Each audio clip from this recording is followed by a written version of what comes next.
Hello and welcome to this week's episode of the Hornet Report. Buzzing in, I'm Siena Rampulla. And I'm Jess Duff. I hope everyone enjoyed their Valentine's Day with everyone they love. We've gathered some really fun facts about this love-filled holiday. Every year, more than 36 million heart-shaped boxes of chocolate are sold across the country. On average, men spend about $130 on Valentine's Day, whereas women spend $70. Every year, around 9 million people buy a Valentine's Day gift for their pet. Teachers actually receive the most Valentine's Day cards, followed by kids, mothers, wives, and girlfriends. Lastly, Hallmark was one of the first companies to mass produce a Valentine's Day card all the way back in 1913. Wow, how lovely. Thanks, Jess. The stories for today's episode include the Harlem Wizards fundraiser at HHS, covered by Patrick, Gary, Jess Duff, and Danny Martinez. The SAB's Winter Warmer Open Mic Night, covered by Adina, Sosa, and Isobel Rampulla. Jack Sammut's inside look at Holmdel Sports, and we'll wrap it up with an Outside the Nest segment. Jess? Sounds great. Let's kick it off with Patrick, Danny, and Jess at the Harlem Wizards game. It's always a fun time when the Wizards come to HHS. I'm Danielle Martinez. I'm Jessica Duff. I'm Patrick Gary, and we're at the Harlem Wizards game.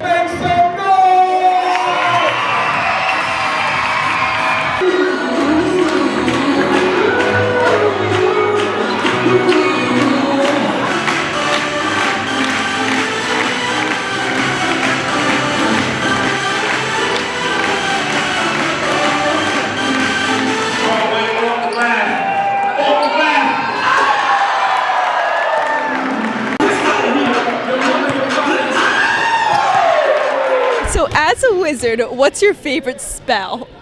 My favorite spell? Yes. To make people smile. It's Perfect. automatic. See how you smiling right now? There you go. I just put you under a spell. You didn't even realize it. There you go. You can't stop smiling. There you go. It's a spell that I can't even control.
You know what, Patrick? It looks like you have a great career in journalism. You look great in front of the camera. Say hi to the people.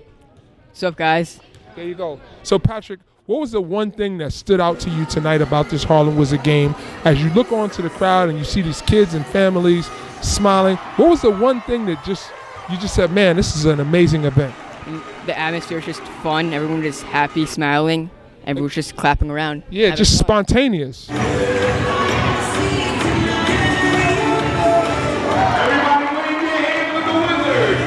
At any moment, somebody could just smile. Yeah. Like right now. Yeah. See that? Yeah. It's the spell. It's the Harlem Wizard spell.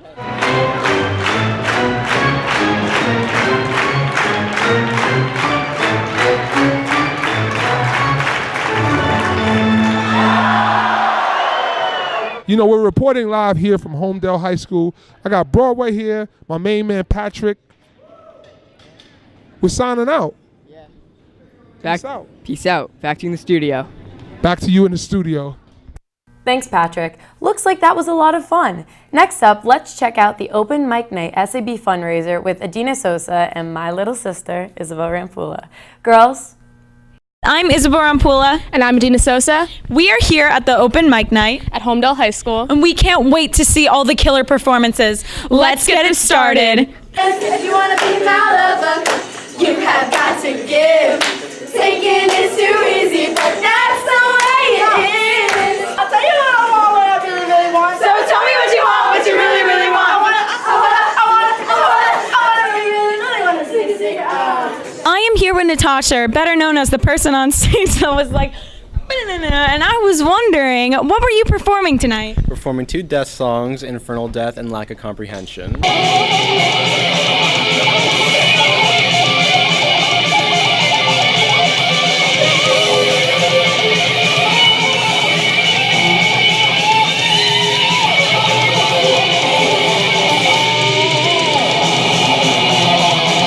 Were you anxious on stage? I was actually very hyped up. Ooh. Do you see performing in your future? I see as my future career make some albums.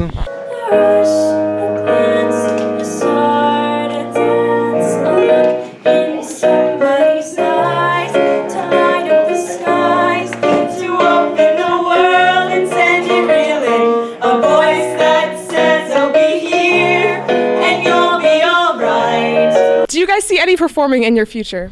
I see a little bit of performing in my future. I know that it's not the most solid career, but I really want to work hard to do it because it makes me really happy. River running free, you know how I feel. Blossom on the tree, you know how I feel. It's a new dawn, it's a new day, it's a new life for me, and I'm feeling good. I personally don't see any type of performing in my future. I do want to do something with film though, so yeah. Me too. I want to be director, so I'm going to be behind the scenes, but I hope Isobel stars in one of my movies one day. What was your favorite performance of the night? We had somebody on guitar, we had singing, we had dancing, we had group performances. It was a toss-up. They were all great. Ooh, but were you ever considering going on stage yourself? I was never considering going on stage myself. Singing, not my thing. Do you have any performances in the future? I do. Battle of the Faculties is coming up.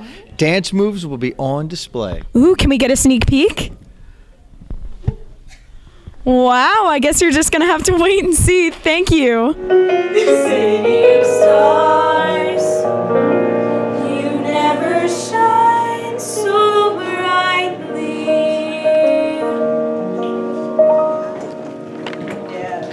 Yes! And I just want to thank everyone for coming out. It was such a great turnout. Back to you at the studio. Thanks, girls. We've all heard those daily intercom announcements, and it is undeniable that the Hornet athletes have been killing it all year. Let's turn to Jack Sammut for the buzz in Holmdel sports. Thanks, Jess. The boys basketball team completed the first round of the Shore Conference tournament. They faced Donovan Catholic, and the score was close for the entire game, but the boys were able to pull off a 51-48 win. Steven Siebel was there to capture all the action. Hey guys, it's Steven Siebel here, and I'm at Holmdel High School to see 21st seeded Donovan Catholic take on the 12th seeded Holmdel Hornets in the first round of the Shore Conference tournament on beach night. Here are the highlights. John Curry grabs the rebound and starts the break. He gives a pass to Aiden Flanagan. He finds a cutting Derek Chan backdoor for an easy 2 points. Jack Giamenko inbounds the ball following the bucket by Donovan, and he gives it to Cam the Mountain. Cam, with the head of steam, sees Doug Chan in the corner. Chan shoots it and hits the three. Doug Chan, with tight defense, leads to a tip pass by Jack Giamenko, and Holmdel goes in transition. He fakes the pass and goes straight to the basket for two. Cam the Mountain with the ball and is going to get the ball stripped from him, but he stands his ground and pokes the ball away from Donovan. It's picked up by Jack Giamenko, who finds John Curry for the layup and an easy two. Holmdel on defense, and Donovan overthrows the pass, and Doug Chan gathers the loose ball. He finds his twin brother Derek, and they start a push. He sees Jack Giamenko on the wing, who pump fakes and then goes to the lane. He finds Doug in the paint, who tips it off to John, but he's blocked. Doug Chan gets the offensive board and knocks down the buzzer beater. John Tomasula inbounds and whips a pass length of the court, finds Aiden Flanagan. Aiden missed the layup, and Alex Baker is there to gather up the offensive rebound and puts Holmdel up. Doug Tran, trying to break the press, is then trapped in a double team, but he finds Jack Giamenko on top of the key, who dumps it low to Alex Baker for 2. Some defense here as Holmdel up 3, they force Donovan into a travel and will get the ball back. Holmdel up 3, Donovan's going to get 2 shots to tie the game, but they miss both of them. Holmdel wins 51-48 and advance to the next round. Thanks, Stephen. The boys then advanced to the second round of the finals against Rumsden Fairhaven, where they upset the Bulldogs for the second time this year and advanced to the next round of the Shore Conference Tournament. Great job, boys, and good luck. In other sports news, the winter track team recently competed in the state sectional championship. Congratulations to the girls, who finished second overall. Alex McCarthy, Lexi Woji, Maggie Woji, and Sydney Goldson won the 4x400 relay. In the 55-meter hurdles, Maggie Woji placed third and set a new school record with a time of 8.88 seconds. On the boys' team, Len Huang placed third in the shot put, and Anthony Prestigiacomo placed third in the pole vault. I'm Jack Sammut, and that's the Buzz in Holmdel Sports. Thanks, Jack. Now it's time for Outside the Nest. For my segment today, I'm going to talk about Valentine's Day finance throughout the years. Valentine's Day is a wonderful celebration where people are able to express their love for their family and friends. In school, people might give chocolates and tiny Valentine's Day cards, but the official date is the most expensive part of the holiday. In 1948, Valentine's Day used to only cost people around $9 per couple, and that includes 2 movie tickets. In 2019, it's about $70 per couple, and now I know one of the reasons why some people want to live in another generation. Jess? Thanks, Siena. After the 1-year anniversary of the Parkland shooting, the New York Times released an extremely moving article looking into the lives of some of the survivors in the aftermath of this horrible tragedy of the Marjory Stoneman Douglas shooting. In a series of interviews, 9 members of the Stoneman Douglas community, students, parents, police, teachers, all reflected on the past 12 months. As a high school student, I can attest to how the world has certainly taken steps to change from this horrible event. If you are interested in reading the rest of this moving article, it will be in the description of the episode. Thank you, Jess. Well, that's all we have for you today. Be sure to follow us on all of our social media. Our Instagram and Twitter is at HHS Hornet Report, and our Snapchat is at Hornet Report. Sting you later. I'm Siena Rampulla. And I'm Jess D'Agostino. Join us next week where we'll bring you this week's best at HHS.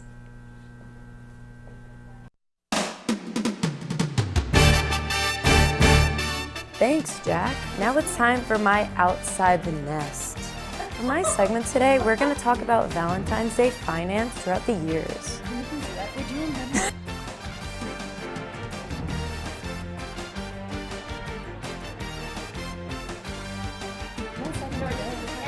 Valentine's Day finance throughout the years. Valentine's Day is a wonderful celebration